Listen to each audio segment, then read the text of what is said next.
भारत में, तो क्या सेकुलरिज्म कैसे कर रहे हैं? नौजवानों को रोजगार नहीं मिल रहा है भारत में, बेरोजगारी बढ़ते जा रही है, तो क्या उसके जिम्मेदार सेकुलरिज्म है? तो ये इनका एक डबल चेहरा है, जहां उनको सूट करता सेकुलरिज्म की बात करते हैं, मगर मैं देश के तमाम जनता को बता रहा हूं जिनको भारत के सेकुलरिज्म पर नाज है, आज सेकुलरिज्म है, कल बात आ जाएगी फेटर्निटी पर, कल बात आ जाएगी जस्टिस पर।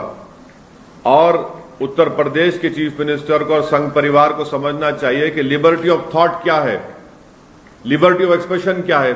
प्रियम्बल में लिखा गया ना लिबर्टी का मतलब क्या है? फिर वो इस तरह की बात करके वो तो पूरे संविधान की तौहीन कर रहे हैं, संविधान बनाने वाले बाबा साहब अंबेडकर की तौहीन कर रहे हैं, हमारे मुल्क के मुजाहिदीन आजादी की तौहीन कर रहे हैं। और ये इनका डबल चेहरा है, जहां पर सूट करता बोलते हैं कि मेजॉरिटी सेकुलर है इसलिए सेकुलरिज्म है, अब कह रहे हैं कि पूरी दुनिया में भारत की इज्जत नहीं हो रही है। तो भाई आप कंप्लेन करिए ना प्रधानमंत्री को जाकर, 6.5 साल से तो आपकी सरकार है, तो इसका मतलब यह है कि नरेंद्र मोदी पूरे विश्व में भारत का नाम रोशन करने से नाकाम साबित हुए। इसका मतलब यह है कि आया नहीं था अंदर, पीछे कहां गया, किधर गया? पीछे, अंदर आया तो पीछे गया ना। और वो तो पोंग सांग सू लेक में आप पीछे था, जेमसांग तो छोड़ दिया। क्या उस सेकुलरिज्म को ऐसे चैन आया था? क्या सेकुलरिज्म को ऐसे हम लोग वो पूरा डेपसांग को छोड़ दिए? उसका जिम्मेदार कौन है फिर? आप बताइए ना। ये पेट्रोल की कीमत बढ़ रही है, डीजल की बढ़ गई है, एलपीजी बढ़ गया है, पूरी महिलाएं परेशान है, तो सेकुलरिज्म की वजह से। आज नौजवानों को नौकरी नहीं मिल रही सेकुलरिज्म की वजह से। आप सेकुलरिज्म के नाम पर भूमि पूजन कर देते हैं, आप चीफ मिनिस्टर हैं, आप प्रधानमंत्री हैं, आप कर लेते हैं, वो क्या सेकुलरिज्म के पासो लिहाज रख रहे हैं आप? अरे भाई आप तो गवर्नमेंट ऑफ इंडिया है, क्या गवर्नमेंट का कोई मजहब होता है क्या? भारत का कोई मजहब है? भारत का कोई मजहब नहीं है, ना कभी रहेगा। भारत तमाम मजाहिब को मानता है, भारत उनको भी नहीं मानता, इसका मजहब नहीं है। कभी आप ये बोलते कि क्योंकि मेजॉरिटी सेकुलर है इसलिए भारत सेकुलर है, कभी आप बोलते हैं कि नहीं ये सेकुलरिज्म ही भारत को पूरे दुनिया में मुकाम दिलाने से रोक रहा है। जिस संविधान के नाम पर आप ओथ लेते हैं, जिस पर आप प्रधानमंत्री मुख्यमंत्री बनते, आप उसी के धज्जियां उड़ा रहे हैं। नहीं, हम पूजा के खिलाफ नहीं है, हम बोल रहे आप एक प्राइम मिनिस्टर हैं, चीफ मिनिस्टर हैं, और इस बारे में तो पहले बोल चुका हूं। अब बात हो रही योगी के ऊपर, चीफ मिनिस्टर उत्तर प्रदेश के ऊपर। भाई आपसे हमारे कॉन्स्टिट्यूशन में आर्टिकल 14 क्या है, आर्टिकल 19 क्या है, आर्टिकल 22 क्या है, 25 क्या है, 26, 29, 30 क्या है? प्रियम्बल में लिबर्टी ऑफ थॉट क्या है? क्या है लिबर्टी का मतलब क्या है? बेसिक स्ट्रक्चर का हिस्सा है सेकुलरिज्म। और एक भारत की सबसे बड़ी स्टेट का चीफ मिनिस्टर इस तरह की वाहियात बात करता है और बीजेपी खामोश बैठी है। इसके पीछे क्या दिखता है आपको? ये स्टेटमेंट के पीछे क्या राज छुपा होगा? देखिए, संघ परिवार कभी भी भारत की डाइवर्सिटी को मानने को तैयार न थी, ना है। संघ परिवार जहां उनको सूट करता था वो कॉन्स्टिट्यूशन को इस्तेमाल करते थे सत्ता में आने के लिए। अब जब इनको पावर मिल चुका है, इनका असली चेहरा सामने आ रहा है। Tamil Nadu will definitely contest, and tomorrow I will tell you one development is going to happen. I'll let you know by tomorrow. Aligning with DMK is an option? I will tell you tomorrow. Sir, what about your meeting with Shivpal Yadav in UP? When you are going No, to see, it was Mr. Shivpal Yadav is the senior most leader of Uttar Pradesh. He has played a very important role in socialist politics. He was invited to a marriage. I was also there. We both were present in a very happy occasion. So, as you know, courtesy demands that I respect him, that I meet him, and I've done that. क्या दोबारा उनसे मुलाकात होगी? अभी हाल फिलहाल में आपके UP का कोई दौरा? अरे भाई, शिवपाल साहब से क्यों नहीं मुलाकात नहीं? बराबर होगी, वो बड़ा उनका एक्सपीरियंस है उत्तर प्रदेश में, क्यों नहीं होगी? हाँ, नहीं, अब इतना ज्यादा, अरे भाई देखिए, इतना ज्यादा तो रीड मत करिए। एक सीनियर पॉलिटिशियन है जिसका बहुत बड़ा रोल रहा है, उसको हम मिले हैं तो भाई उनको रिस्पेक्ट करना तो एक मोहब्बत से पेश आना जरूरी है ना। ये तो बेसिक अखलाक है।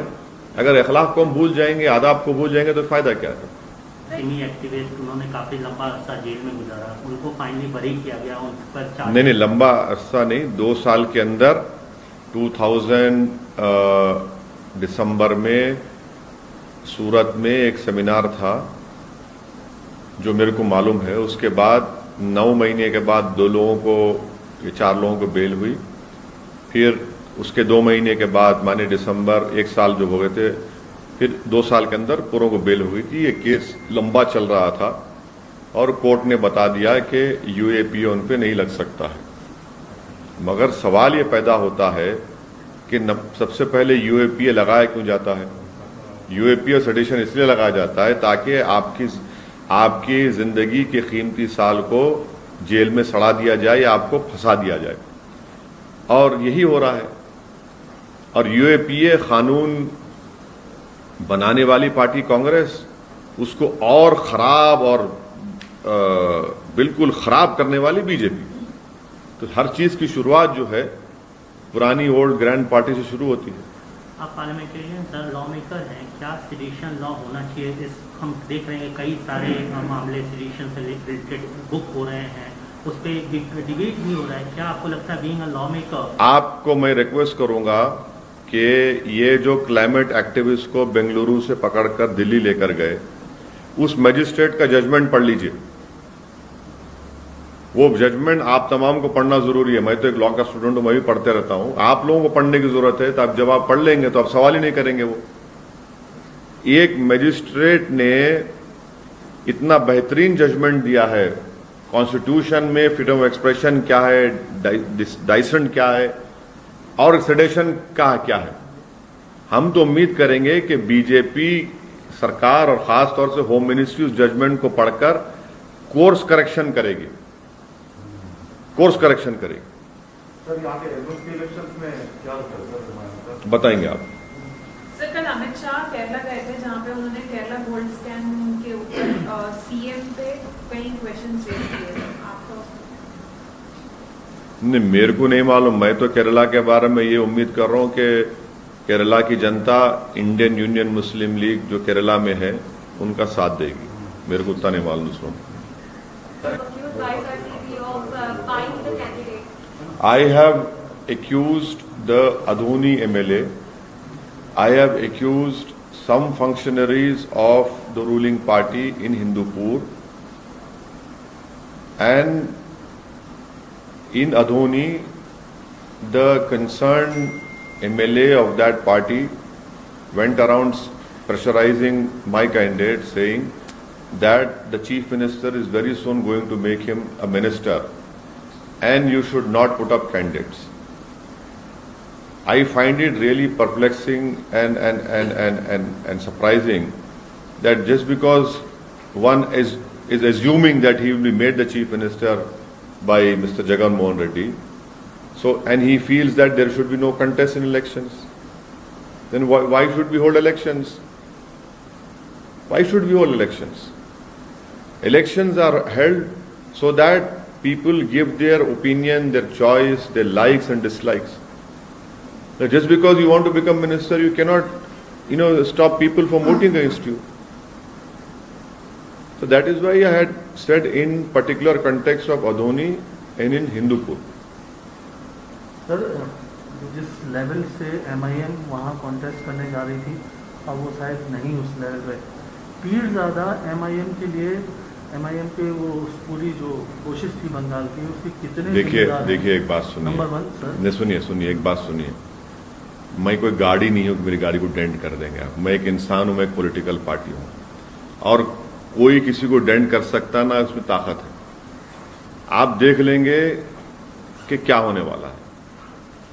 डेंट कौन करेगा मेरे को? क्या मैं कोई कमोडिटी हूं कि डेंट कर देंगे? पॉलिटिकल पार्टी है, लड़ेंगे हम लोग। बट धोखा तो हुआ सर ना। क्या, किस बात का? अब्बास सिद्दीकी ने है। अरे भाई, आपके अल्फाज हैं, हम अपना फैसला आप बताएंगे ना। आपको क्यों फिक्र कर रहे हैं?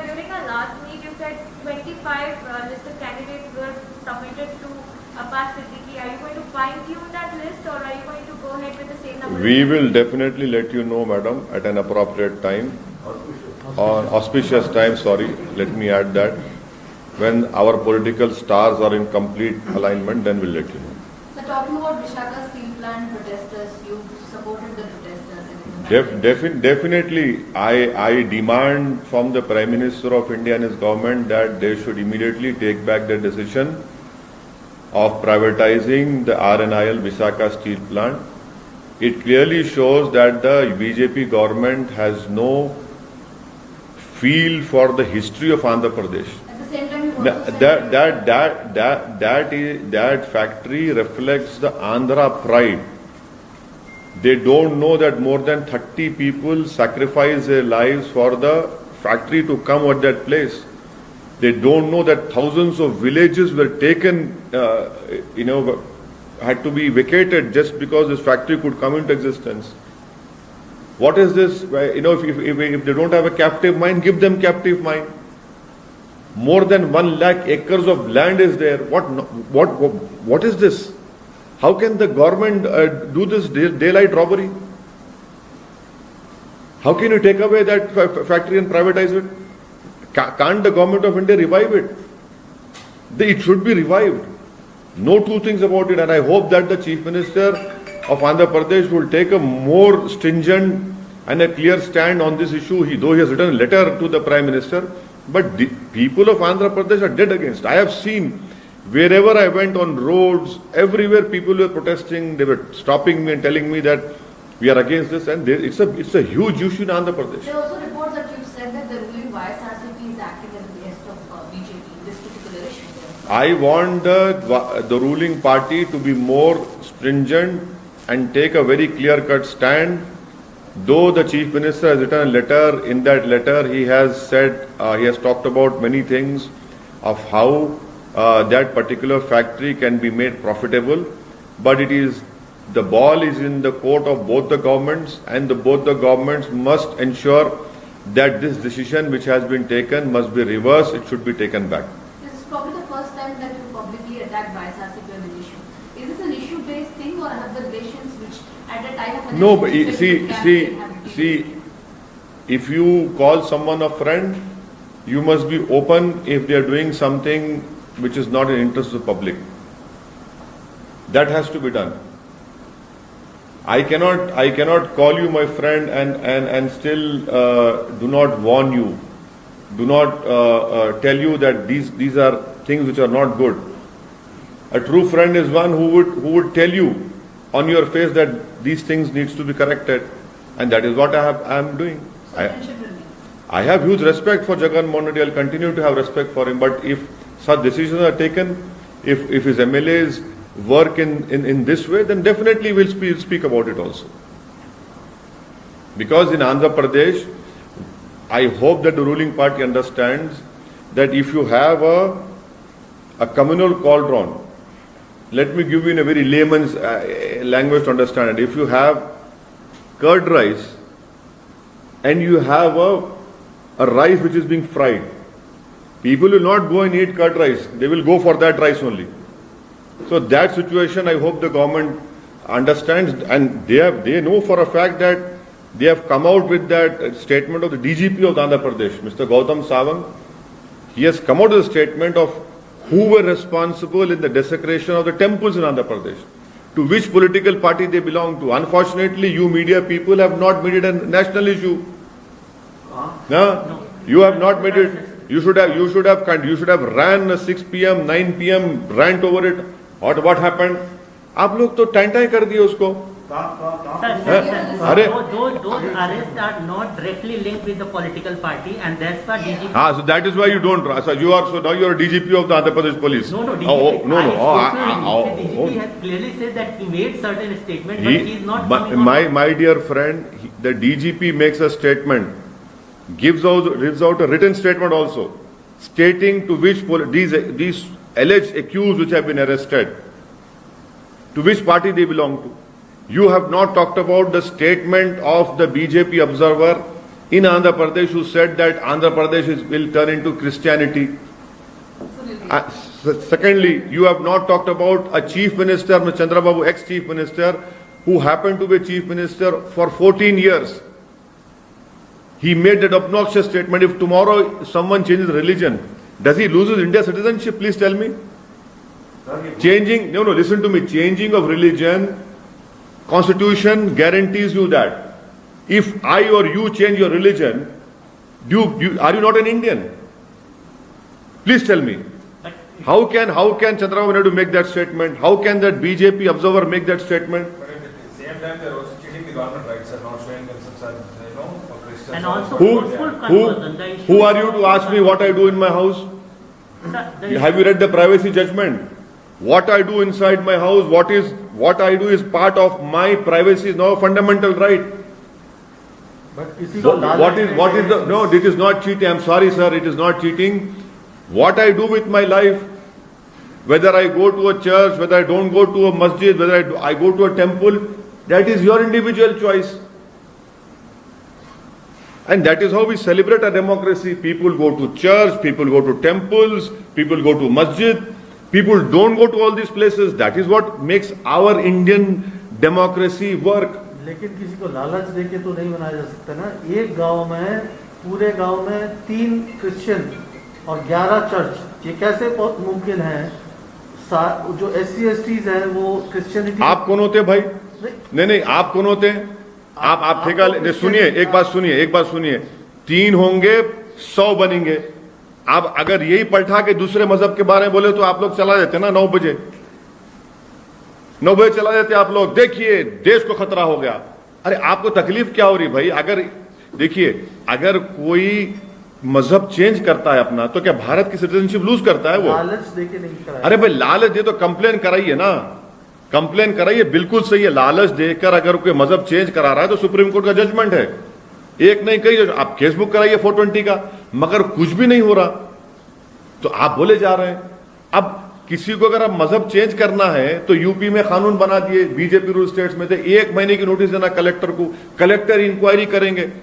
अरे नौकरी दो यार गरीब को, किसान मर रहा है तुमको, मैं मेरा मजहब चेंज करूं ना करूं तुमको क्या करना है उसमें? तुम हर चीज में अपना क्यों डालते हो अपना चेहरा उसमें? आप तो कॉन्स्टिट्यूशन के खिलाफ बात कर रहे हैं। राइट टू लाइफ है मेरे को, मेरी लाइफ है, मैं जो चाहे कर लूं। आपको क्या मर्जी है मैं मजहब चेंज करूं ना करूं, भगवान को मारूं, अल्लाह को मानूं, किसको मानता है नहीं मानूं? इंटेंशनली डेमोग्राफिक कंडीशंस को आप क्या डेमोग्राफिक, कौन सी डेमोग्राफिक कंडीशन चेंज हो रही है बताइए? आप देखिए, आप लोग सुनिए, ये जो आप लैंग्वेज बात कर रहे हैं ना, ये संघ परिवार का टेप रिकॉर्डर आप बजा रहे हैं।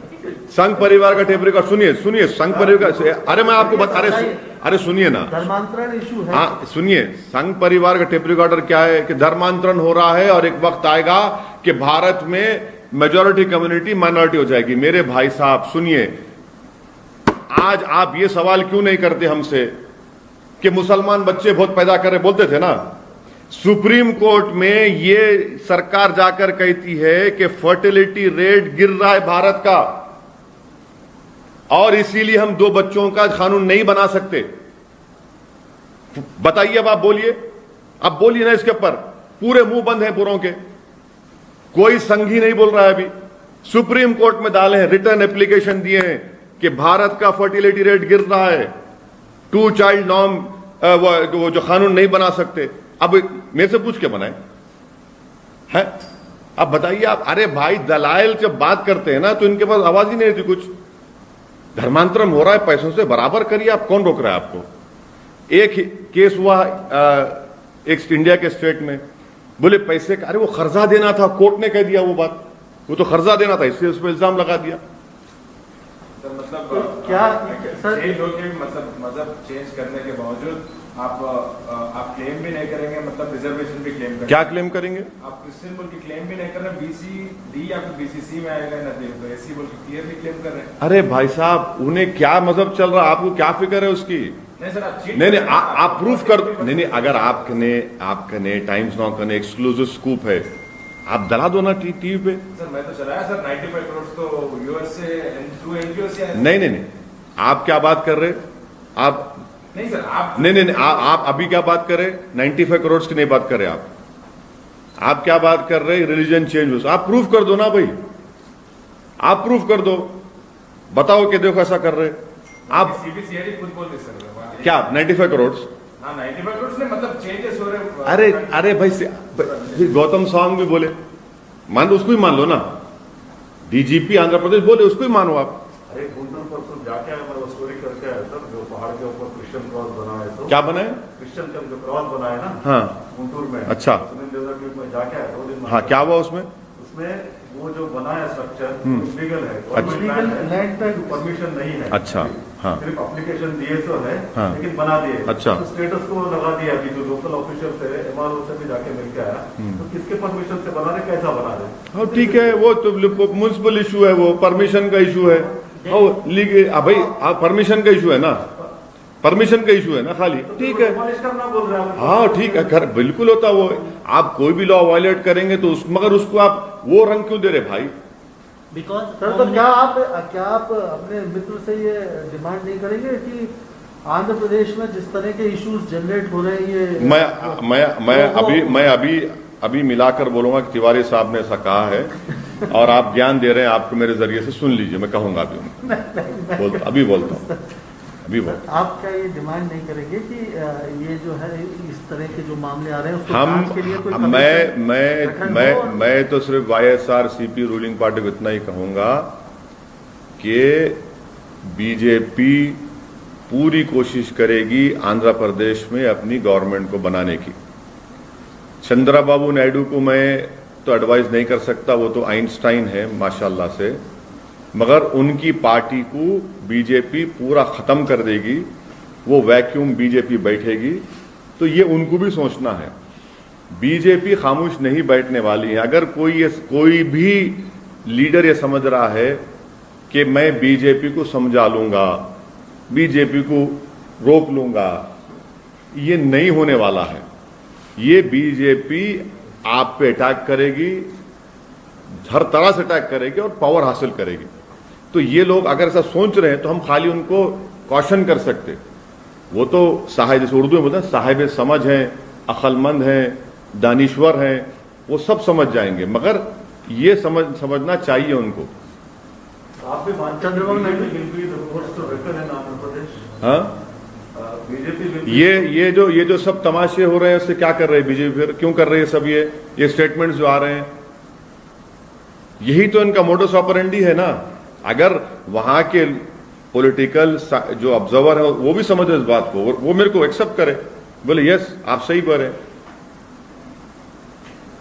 आप देखो तिरुपति का भी पार्लियामेंट इलेक्शन तो नहीं हुआ इसके साथ, जब होगा आप देखो। और इन मामलों की जांच भी होनी चाहिए सर। कौन से मामलों की? लग रहा है कोई कमीशन बना के इस तरह का। कौन से एलिगेशन? कि ये कन्वर्जन हो रहा है और प्रोसेस को जो वो क्या वाकई में लालच देके हो रहे हैं या सही हो रहे हैं, अपनी इच्छा से हो रहे हैं? नहीं, आप लोग एक स्कूप कर दीजिए ना, खत्म हुआ था, उसको PIL में कन्वर्ट कर देंगे कोर्ट में। गवर्नमेंट आप एक स्कूप कर दीजिए कि भाई इस तरह से कन्वर्जन हो रहा है। देखिए, अगर कोई अपनी मर्जी से कन्वर्ट हो रहा है तो वो भारत का सिटीजन रहता है। अगर कोई ये कह रहा है कि मैं किसी मजहब को नहीं मानता तो भी भारत का सिटीजन रहता। ये इतना परेशान होने की बात क्या है इसमें? क्या परेशान होने की बात क्या है? संविधान में तो है ना इजाजत कन्वर्जन की, संविधान में है इजाजत। संविधान जो बाबा साहब अम्बेडकर का बना, इसलिए तो बाबा साहब अम्बेडकर ने क्या किया था नागपुर में? अगर बाबा साहब अम्बेडकर किए थे, नहीं किए थे, कितने लोगों के साथ किए थे? 100-200 ने, हजारों के साथ बाबा साहब किए थे। अब उसमें क्या बोलेंगे आप? ये तो शुक्र है कि बाबा साहब उस वक्त कर लिए, अगर आज बाबा साहब करते तो ये लोग क्या करते नहीं मालूम उनके ऊपर। बाबा साहब किए थे, नहीं किए थे, अब क्या बोलेंगे बाबा साहब करने को आप? सर, आर्टिकल 25 इजाजत देता है आपको अपने धर्म के पालन करने की, आप उसको मानिए। और कन्वर्जन की इजाजत नहीं देता। 26 प्रचार की इजाजत देता है कि आप अपने धर्म का प्रचार, वो तो कल्चर है यार। लेकिन किसी को लालच देके, हाँ, डेमोग्राफिक ना कोई लालच अगर दे रहा है तो 420 का केस बुक कराइए। डेमोग्राफी क्या चेंज होगी मेरे भाई? आप लोग कैसा डेमोग्राफी चेंज होगी? कहां डेमोग्राफी चेंज होगी? अरे कौन डेमोग्राफी चेंज कर रहा है? कैसा डेमोग्राफी चेंज होगी बताइए आप ये समझ रहे हैं? आप इतना इनसिक्योर क्यों फील हो रहे तिवारी जी? आप यार, आप तो जन्योधारू यार, आप क्यों नहीं? आप इतना इनसिक्योर नहीं फील होना चाहिए आपको यार। ओके